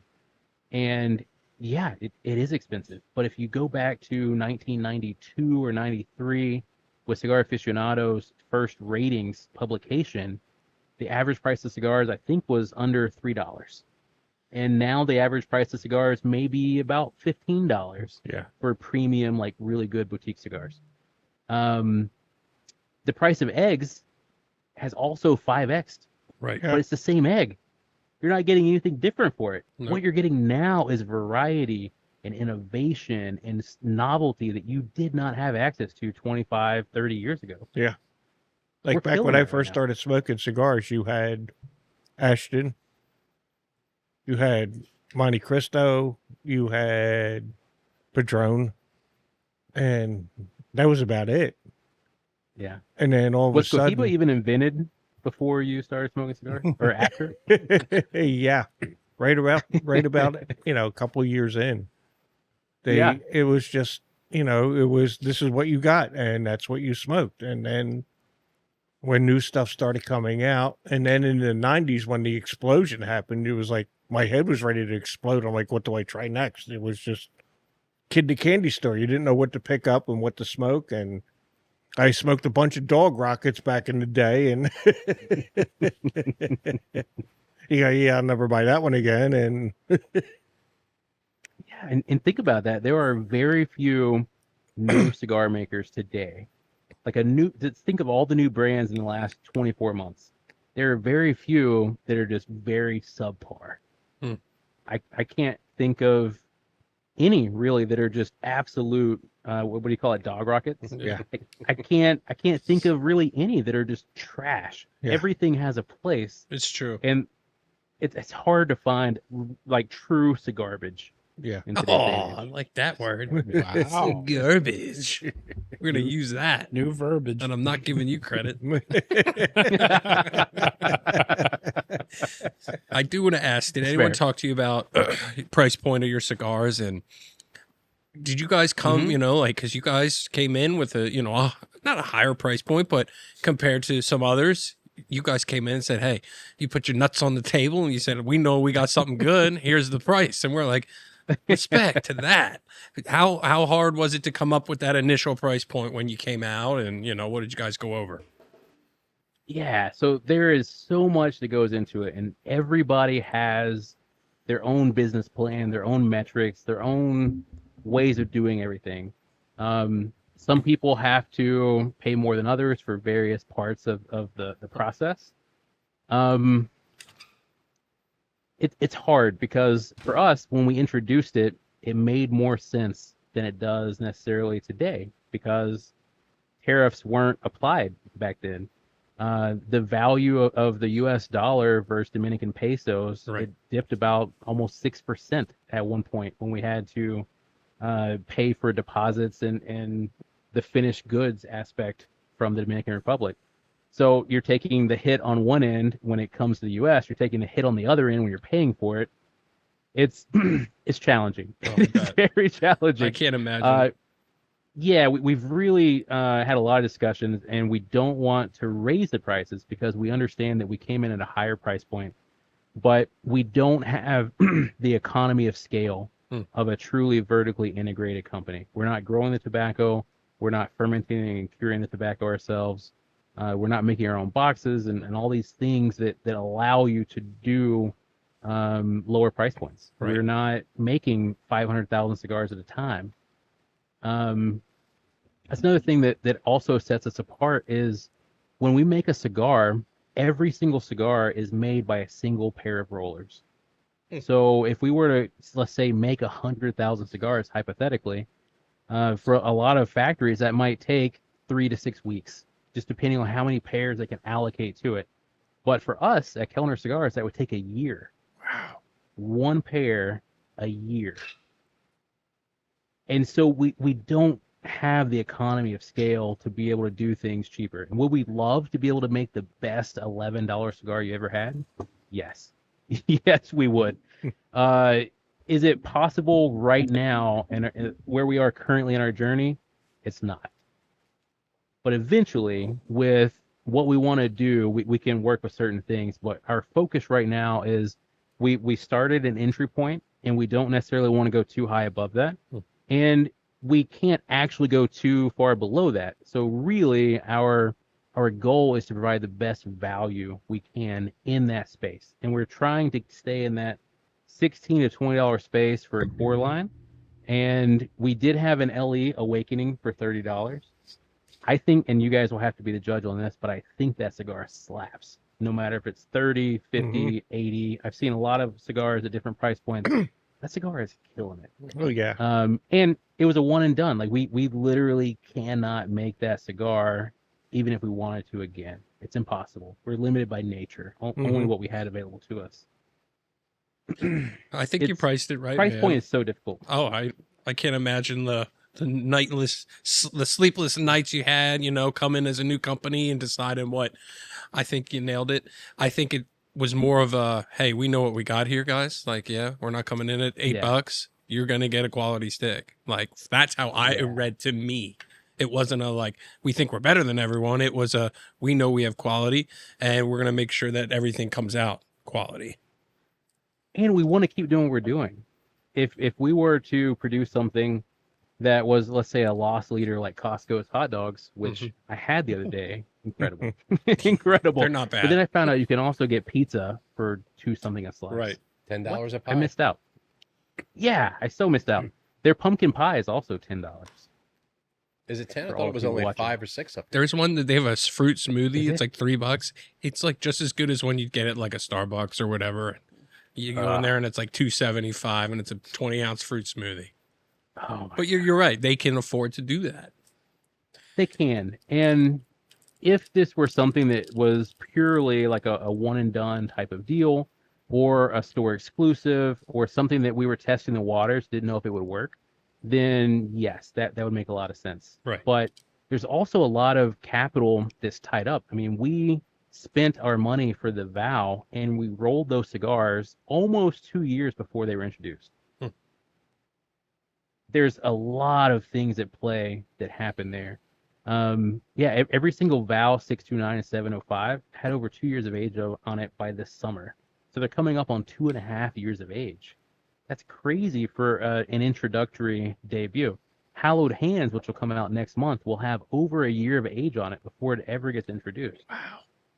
And we want to be able to do that. We want to provide a luxury experience every time. And we don't want to have to cut corners. And we never want to say, the margin is slipping here, so we have to cut corners there. That's not our gameplay. Awakening, if you notice, the box says limited edition 2024. But Yes. we waited, and we waited, and we waited until it was right. And that matters more than anything else. And if we have to come in at a higher price point to give you what you deserve, then I think that makes more sense for the end experience. Well said. Do you think there's a ceiling? Like if you had access to some rare tobacco tomorrow, but it was going to require you to charge like $55 MSRP, like where do you think the limit is? I mean, cigar smokers are a lot more receptive to these higher prices these days than they were years ago. But I got to imagine there's got to be a sweet spot somewhere along the way where people are going to push back. Yeah, and we may find that price point, that sweet spot, in 2025. We may find it in 2026. I don't think Avowed will be exploring and finding the wall. But we're talking about trends earlier. I think certain trends will be played out. I think consumers eventually will say, okay, well, I could keep trying new stuff for 60, 70, 80, $90 a cigar, or I could fall back on, fan favorites for $20 to $30 that I know are going to hit really well every time. But a lot of that too comes into the packaging. A lot of that's not necessarily the tobacco or the economy of scale when you're talking about $50 to $100, but it's the experience of opening the box, looking at everything displayed on the shelf. I still think that plays a huge value. I still think a lot of people love packaging, and it's rightfully so. We all can think of certain boxes that just make you go, wow. Like every time you open it up, you get a feeling. You see it in your humidor, and even if you don't open it for a year or two, just knowing it's there makes you a little bit happier. So, yeah, I think it's worthwhile. I think a lot of people are doing really cool, really exciting things in the packaging department that make the whole experience better. But yes, I do think in the next year or two, if trends continue in the whole overall economy and market and everything, I think people will start to find the wall and explore a little too far and then have to come back around a little bit. I know myself. I mean, we're seeing with McDonald's. Yeah. I know myself. I go in a humidor sometimes and I go, okay, do I want to spend $50 on that one limited edition cigar, or do I want to buy 2 or 3 cigars that I know I'm really going to enjoy? Or do I spend the $50 and hope I like that one? Yeah, and I never really thought about it until we started doing events, as far as like the amount of time and money somebody has to commit to your cigar. To try your cigar is one thing. To try a $16, $17, $19 cigar, that's one thing. But to come in and spend that time with it and then buy a box, that's hard. Yeah. And that's why we try to limit boxes to 10 or 15 counts to keep it more accessible. But that does raise the price of every single cigar. If we had a 50 count cab versus a 10 count box, that price gets distributed. But that's been my thing for years, going, why don't manufacturers, instead of having 20, 25 count boxes, make a 10 count box? It'll be a little bit more affordable on my end, maybe not so much on your end, but it would make it more appealing to me to spend, I don't know, 150 rather than 325 on a box of cigars. Yeah, that's the old cigar noise days. Remember double bands and 10 count boxes? Yeah. Those were the days. Yep. Yeah, I mean, that really comes down to the economy. Let's say, hypothetically, you had a $100 box and you had a 10 count box. Well, now every cigar gets $10 applied to it for the cost, which then gets extrapolated out to the MSRP. Versus if you had a $100 box and a $20, a 20 count box. Well, now it's $5 for cost extrapolated out to MSRP. It's all a push and a pull. It's all about trying to determine, like you guys mentioned, what's acceptable and at what point do you hit the wall. But it's also trying to provide the experience that you want everybody to have. And at some point, you got to find the right crosshairs and where it lines up. Now, I'm one of those guys. I don't mind spending for a cigar I'm really going to enjoy. I don't mind spending the money for it. There's some guys who walk in and go, no, I'm not doing that. But if I really enjoy it, yes, I'm going to do it. It's just me. I'm not anymore. I smoke maybe 2 cigars a day. Where back in the day, I would smoke 6, 7, 8 cigars a day. And it got rather expensive doing that. But now that I'm more, particular about what I smoke, and I don't mind spending the extra for something I'm going to really enjoy. What about the rest of you guys? So I've noticed that I've always been, if I like something or I kind of get into the hype sometimes and buy expensive cigars. Lately, I've just been finding ones that I've liked in a lower price point, and it's been stopping me from getting those. There were days where I didn't blink at buying like a rare black opus and like all that. And I'm like, you know what? It's like I've had ones that really disappointed me at that price point, and that's devastating. You put $100 on a cigar or $80 on a cigar, and you don't like it. That puts a bad taste in your mouth. No pun intended. But Nice. just finding, that sweet spot and stuff you like. I know I tend to give into like those marketing ploys and stuff like that. But like you said, if it's quality, I'll pay for it. But if I get burned, again, no pun intended, on a higher end one, that really sticks at me. And like, I remember that. Anybody Come on, else? guys. Who Yeah, else? We're not a pretentious group at all. That's No, I smoked $5 cigars that I thought were really nice. I've also smoked $80 cigars that I thought were garbage. And I'm like, why did I spend $80 on this thing? It ended up canoeing, tunneling, and I'm like, really? I just spent $80 on this? I could have bought 10 other cigars or 5 other cigars and been happy. I'm just a cheap bastard. We all know that. Mark, you'll throw down on a expensive cigar if you enjoy it. Absolutely. I was just looking at your higher calling. I see that that's a Habano. Mm-hmm. I love Habanos, so I'm going to try that one. Nice. My next order. Yeah. The whole Vow series has an Ecuador and Habano binder and wrapper combination. Nice. Yeah. Overall, as a group, if you go back and watch our episodes, we're so all over the board as a group here. It's like interesting. We have guys that say, I just like to watch what you guys smoke because it is so completely different every week for each person. Eric, he loves his foundations and I'll have at least one of those, but his second one will be something completely off the wall. You know what I mean? He's going to smoke one foundation, but his second one will be something totally different. I'll be in here smoking a Cuban one time, or we're all over the place, which is good. That's what you want. I did Absolutely. the Tabernacle last night, and then followed it up with a Green Hornet. Yes. Or I do a Killer Bee, or I'll do just any number of things. We can't have a cigar podcast and review cigars and smoke the same thing every week. I used to yell at Walt when we first started. He was like, same one. I was like, dude, if you smoke that again, I'm going to yell. He was like, okay, all right, we'll switch it up. Like, you're killing me. What was it, Walt? Did you have a favorite? Was the AJ Fernandez New World.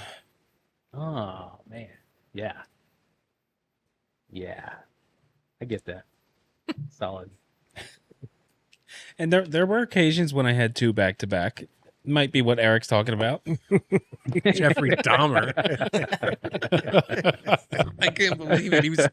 I said, are you lighting up another New World? I was like, you freaking serial killer. He goes, well, I like them. I'm like, But then he tried them.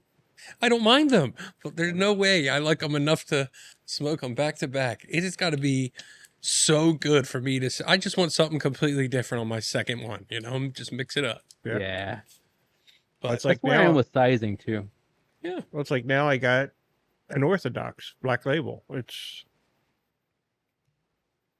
after the Avow was a nice mellow cigar. Now I want something that's going to kick you in the teeth. yeah. Yeah. One more thing. I don't want to keep you. You've been on for a while, but one other thing. So we like Black Label as a group. We talked to Kyle and Rob, and they're like, they don't sell for shit down here. And we're like, what? It's like when the Bishop blends new ones came out, like they sold out. And he's like, we can't get rid of them. Have you noticed that different areas for your brand are selling better than others, or? Oh, yeah. I mean, I don't know specifically about Avowed because it's only been in circulation for. You don't about have enough 10 months. data on the. Yeah, not enough data points. The sample size is super small, but absolutely, different parts of the nation will have different things that just fly and other stuff that sits. I'll never forget. I was in Knoxville, Tennessee, and this was years after the La Comina, the Unicos, the tins came out. and the tat blacks in the tins. And underneath the tables, they had, I think, 10 to 20 tins of each, and they just couldn't move them. And I was like, oh my gosh, all right, well, let's tell Cigar Noise about this, because these can't, like, you can't find them anywhere. And all over the nation, that's happening. Yeah. And I wish there was a better way for retailers, and I get that it's hard because of OTP taxes being different across every state and possibly creating nexus and all these issues. But I wish there was a better way for retailers to talk and offload some stuff that are absolute gold mines that just don't move in that area. little Right. community. Yeah. All over the place. I mean, some places kill it with crown heads, some places don't. Right. Some places kill it with warped, some places can't. I was actually shocked. I was at where was this? This was Lake Country in Wisconsin. And we were talking with Josh. It was like after midnight-ish, and we were talking about boutique cigars that are a litmus test. If you walk in and you see somebody smoking a certain thing, you're like, that guy knows things. I want to talk to him. Yes. And for me, it was Paul Garmirian. If you see somebody smoking at PG and you're like, all right, this dude knows what's up, Yes, or he gal, does. dudettes. But for Josh, he was like, if I go in and I see warped in somebody's hand, I think that's a really boutique smoker. That's wild to me personally, because warped has always been big in the areas that I've been in. But there are absolutely parts of the nation that warped does not exist. Huh. Which is wild. Yeah. Wild. I was just talking with a friend of mine who lives in Fort Myers, and he just happened to go down to visit a friend of his who lives down in Miami. And this guy's a big black label smoker. And he walked into this place, and the guy had boxes and boxes and boxes of black label. He goes, I can't get rid of them. He left with like 9 boxes of cigars. He goes, with stuff I can't get. He goes, this guy had them, and he was like, wanted to give them away. He's like, Wow. they've been sitting here for years. He goes, nobody buys them here. Wow.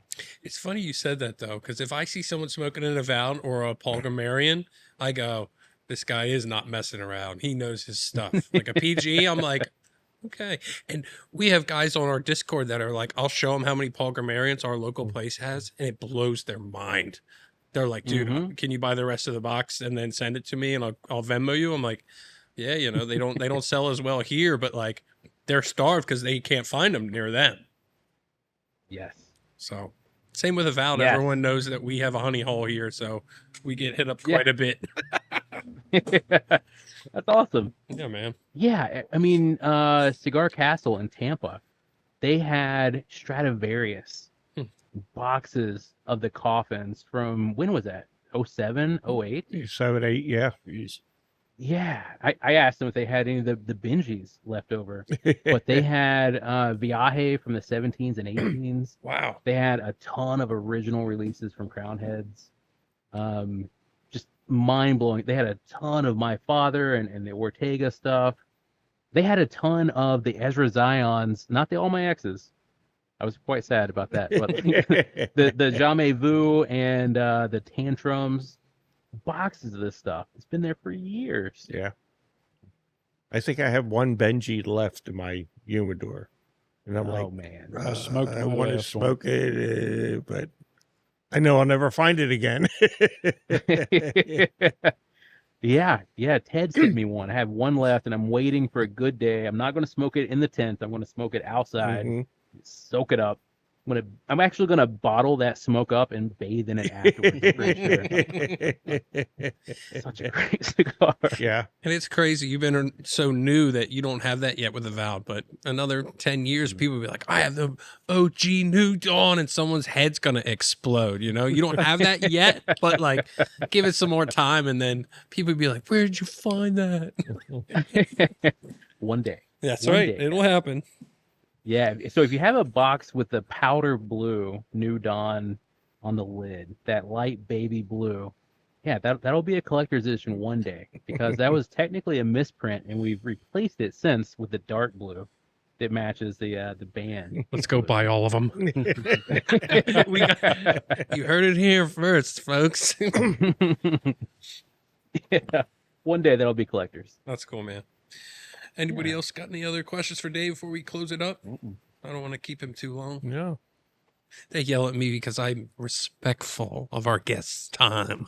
Yeah, we'll say it that way. Yeah, it's my ADD. I'm like, Give it about 5 minutes. good. He'll be telling you to get off so we can talk shit. I do that with all of our guests. He ruined the joke. Before you sign off, I go, man, that guy sucked.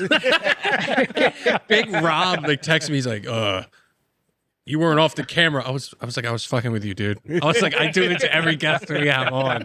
He got real upset. You know? Off the camera. Boy, that was a Literally- waste of time. I said, "Oh, thanks for watching tonight." And then I would like push my camera. I was like, "Man, that guy really sucked." And he was like, "Thank you for ruining it. I was gonna do it to him." I could have Carlito great. Fuente on and be like, "What a douche." All right. Well, hey, man. Man. We really do appreciate your time, man. We're big fans, as you could tell, and we want you to come back on whenever you'd like, man. So really Yeah. appreciate it. Love the smokes. Love what you're doing. Anything else you want to drop on us before you go? I think you missed it, but I'm going to try to swing in the week of December 10th and just hang out with you guys and smoke cigars. I will probably be bringing some of the new drops with me, Nice. so you guys can get first access and experience it. No, thank you to all of you guys for hosting us, for believing in us and trying our stuff. Thank you to everybody watching or listening for just learning about us. And if you made it this far, I mean, wow, awesome. But also supporting this podcast and this show. man. It's huge. Content creators, they do a lot of work, a lot of unpaid, a lot of thankless work. So Well, supporting all of you Works them- listen his to ass that. off. Walt works his ass off. That's all on Walter here. I help him with the marketing, but what he does every week is we know that it's a blessing that he handles that for us. It's huge, guys. Yeah. So anyway, if you're listening or watching, any way you can support this crew, support the people they support, it's everything.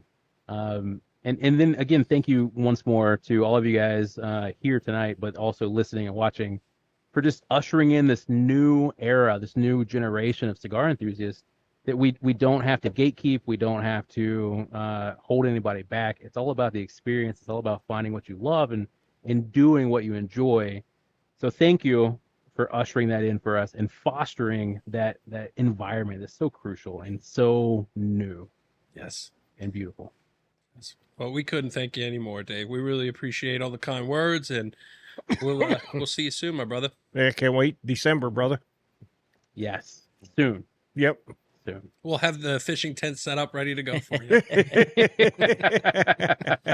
I might bring it. It packed. It packed. All right. Thanks, Dave. Thanks, Dave. Thank you, gentlemen. Have a good night, Have a man. great night, brother. See you, Dave. Yeah. Good night. You too, guys. Hey, Dave, just one second. Man, that before guy we go. really sucked, didn't he? I thought he'd never get off. That's it. No, I'm you texting ruined now. the joke.